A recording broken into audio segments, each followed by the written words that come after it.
In 1953, the CIA overthrew a democratically elected government in Iran. Not with soldiers, not with bombs, with bribes, fake protests, and planted newspaper stories. The operation cost less than $1 million, and it worked perfectly. They have been doing this in over 80 countries ever since. When Russia allegedly interfered in the 2016 US election, Washington called it an act of war. Congressional hearings, sanctions, years of investigations. But here is the uncomfortable truth nobody wants to say out loud. America wrote the playbook. The CIA has interfered in more foreign elections than any intelligence agency in human history, and they never stopped. Today, we are going to expose the exact methods, the specific operations, and the terrifying pattern that connects all of it. From Latin America to Europe, from the Middle East to Southeast Asia, the machinery of election manipulation never sleeps. And by the end of this video, you will never look at democracy the same way again. The original sin. It all started in Italy, 1948. World War II had just ended. Europe was rebuilding, and the Italian Communist Party was about to win a free and fair election. Washington panicked. The newly created CIA funneled millions of dollars into the campaign of the Christian Democrats. They printed fake newspapers. They forged letters from communist leaders. They threatened to cut off Marshall Plan aid if Italians voted wrong. We had bags of money that we delivered to selected politicians. The Christian Democrats won in a landslide. And just like that, a template was born. The CIA realized something terrifying. You do not need to invade a country to control it. You just need to control who wins the election. This was not a one-time thing. This was the beginning of a system, a machine that would be refined, perfected, and deployed across the entire planet for the next 7 decades. One operation in Italy became the blueprint for global interference, and the next target was already chosen. But this time, they would go much further than fake newspapers. Regime change, Inc. Iran, 1953. Guatemala, 1954. Congo, 1960. Chile, 1973. The list reads like a horror novel, but it is a history textbook. In Iran, the CIA and MI6 launched Operation Ajax to overthrow Prime Minister Mossadegh. His crime? He nationalized Iranian oil. Overthrown. They paid street thugs to start riots. They bribed military officers. They planted stories in newspapers claiming Mossadegh was a communist.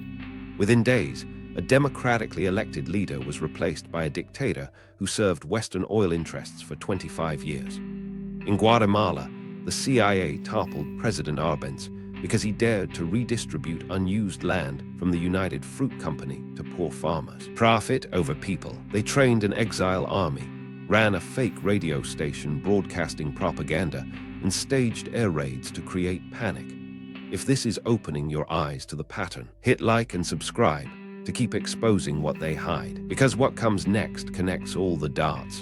The playbook was always the same. Find a leader who threatens corporate or strategic interests. Label them a communist. Destabilize, replace, repeat. But elections were just the beginning. The money pipeline. How do you buy an election without anyone knowing? You create front organizations. During the Cold War, the CIA funneled money through a dizzying network of fake foundations, cultural organizations, and labor unions. The Congress for Cultural Freedom, the Asia Foundation, the National Student Association, all secretly funded by the CIA to influence political outcomes in dozens of countries. Billions of dollars flowing through organizations nobody suspected. In the 1960s alone, the CIA was secretly funding political parties in at least 24 countries simultaneously. They would identify the candidate most friendly to American interests, then flood their campaign with untraceable cash. In Japan, the Liberal Democratic Party received CIA funding for decades. In Italy, the payments continued for over 20 years after that first operation. We would just deliver the money in briefcases. It was that simple. And when direct cash was too risky, they used a more sophisticated tool. They created the National Endowment for Democracy in 1983. Legal money, same game. On paper, it promotes democracy. In practice, critics call it the CIA's public-facing arm for political influence. But funding was only one weapon in the arsenal. Media as weapon. Operation Mockingbird. If you have never heard of it, that is by design. Starting in the early 1950s, the CIA systematically recruited journalists, editors, and media owners to shape public opinion both at home and abroad. The news you trusted was written by intelligence agencies. According to congressional investigations, the CIA had assets at every major American news organization. The New York Times, the Washington Post, CBS, Time Magazine, Newsweek. These journalists did not just report the news. They shaped narratives that supported CIA operations overseas. When the agency wanted to destabilize a government, friendly journalists would publish stories painting the target as dangerous, corrupt, or communist. Fake news is not a modern invention. Intelligence agencies perfected it 60 years ago, and today the game has evolved. Social media bots, algorithmic manipulation, targeted advertising campaigns run through shell companies. Same playbook, new tools. The delivery system changed. The strategy did not. They do not need to own the newspaper anymore when they can manipulate what trends on your phone. But controlling information was still not enough for some operations. Assassinate and replace. When buying elections and controlling media failed, they turned to darker methods. Patrice Lumumba, the first democratically elected leader of the Congo, was assassinated in 1961 with CIA involvement. His crime was seeking independence from Western economic control. Eliminated. In Chile, 1973, when Salvador Allende won despite CIA efforts to prevent it, the agency helped orchestrate a military coup. Allende died in the presidential palace. General Pinochet, a brutal dictator who killed thousands, took power with American blessing. I don't see why we need to stand by and watch a country go communist due to the irresponsibility of its own people. Read that quote again. The irresponsibility of its own people. Translation: they voted wrong. In the Dominican Republic, the CIA facilitated the assassination of dictator Trujillo when he stopped being useful, then manipulated the elections that followed. They decide who lives, who dies, and who gets to lead. The message was clear to every leader in the developing world. Win your election, but serve our interests, or face the consequences. This was not conspiracy theory. This was confirmed by the Church Committee investigations in 1975. But here is where the story takes a modern turn. Color revolutions. The Berlin Wall fell. The Soviet Union collapsed. And suddenly, the CIA needed a new playbook. Coups were too messy. Assassinations drew too much attention, so they invented something brilliant. The color revolution. Soft power hard results. Georgia's rose revolution. Ukraine's orange revolution. Kyrgyzstan's tulip revolution. Serbia's bulldozer revolution. All followed an identical pattern. Fund opposition groups through NGOs. Train activists in nonviolent resistance techniques. Monitor elections and declare them fraudulent if the wrong candidate wins. Then mobilize massive street protests to force the government out. 1. Fund NGOs and opposition media. 2. Train activists in protest tactics. 3. Monitor elections for leverage. 4. Declare results fraudulent. 5. Mobilize crowds until government falls. Is this promoting democracy, or is it regime change with better marketing? The training manuals came from the same source. The funding came from the same foundations. The geopolitical results always aligned with Western strategic interests. Democracy promotion became the polite word for interference, and the targets were never American allies, only governments that defied Washington. But what happens when these same techniques get turned around? The boomerang. In 2016, something unprecedented happened. America got a taste of its own medicine. Russian intelligence agencies allegedly used social media manipulation, hacking, and information warfare to influence the United States presidential election. Washington was outraged. Senators called it an act of war. The media ran wall-to-wall coverage for years. Special prosecutors were appointed. Sanctions were imposed. But here is what nobody in Washington dared to say. America had been doing the exact same thing for 70 years. In 1996, the United States openly and proudly helped Boris Yeltsin win the Russian presidential election. American political consultants ran his campaign.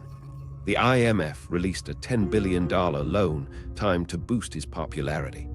Time magazine put it on the cover with the headline, yanks to the rescue. When we do it, it's promoting democracy. When they do it to us, it's an act of war. The hypocrisy is staggering, but it reveals something even more important about how power really works. And that leads us to the most disturbing part of this entire story: the modern machine. Today, election manipulation has gone digital, and it is more dangerous than ever. Intelligence agencies no longer need to stuff ballot boxes or bribe politicians. They have something far more powerful: algorithms. The NSA's surveillance capabilities, revealed by Edward Snowden, showed that American intelligence can monitor virtually every electronic communication on Earth. Every phone call, every email, every text message. That kind of information is not just useful for catching terrorists. It is the ultimate tool for political blackmail and manipulation. Data is the weapon. Cambridge Analytica showed how voter data could be weaponized to micro-target political messages. Israel's Unit 8200 has been linked to cyber operations affecting elections in multiple countries. China's intelligence services have been accused of infiltrating political systems across Southeast Asia and Africa. Every major power is now playing the election manipulation game with digital weapons. The battlefield moved from the streets to your smartphone, from printed pamphlets to algorithmic feeds. And the terrifying part, you cannot even tell when it is happening to you. But there is one question nobody is asking: who watches them? Here is the question that should keep you up at night: who holds intelligence agencies accountable for manipulating elections? The answer is terrifying: almost nobody. There is no international law against covert election interference. The CIA operates under executive authority with minimal congressional oversight. Most operations are classified for decades. Whistleblowers who reveal abuses are prosecuted, not praised.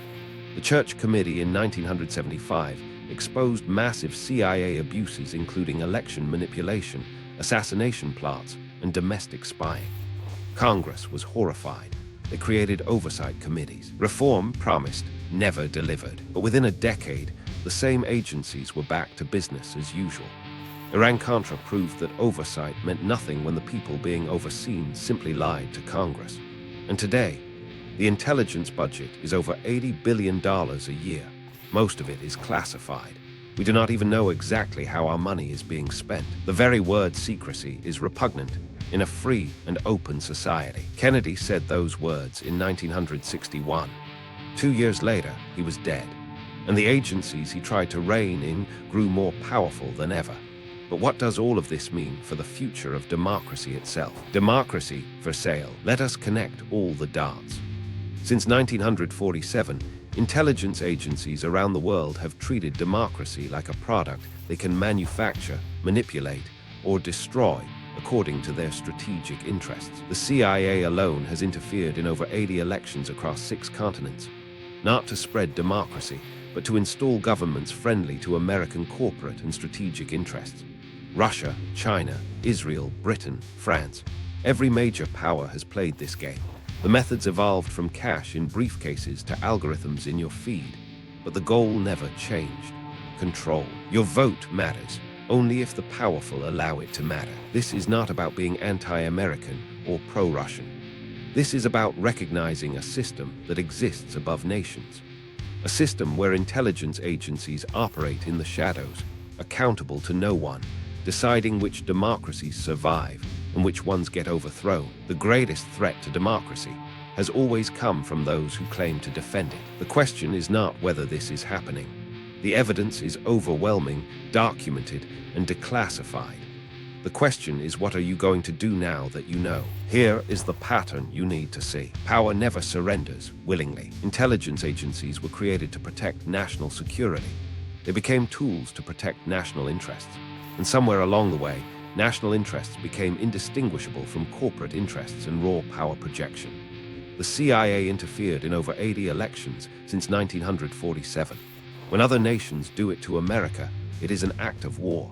When America does it, it is foreign policy. That double standard is not a bug in the system. It is the system, but knowledge is the antidote. When you understand how the game is played, you stop being a pawn. You start asking the right questions. Who benefits from this narrative? Who funded this movement? Why is this leader suddenly being demonized in the press in a time of universal deceit? Telling the truth is a revolutionary act. If you made it this far, comment Operation Exposed if you will never look at elections the same way again. Every government lies. The question is, what are they lying about? The truth is out there. You just have to follow the money. Subscribe if you want to keep digging.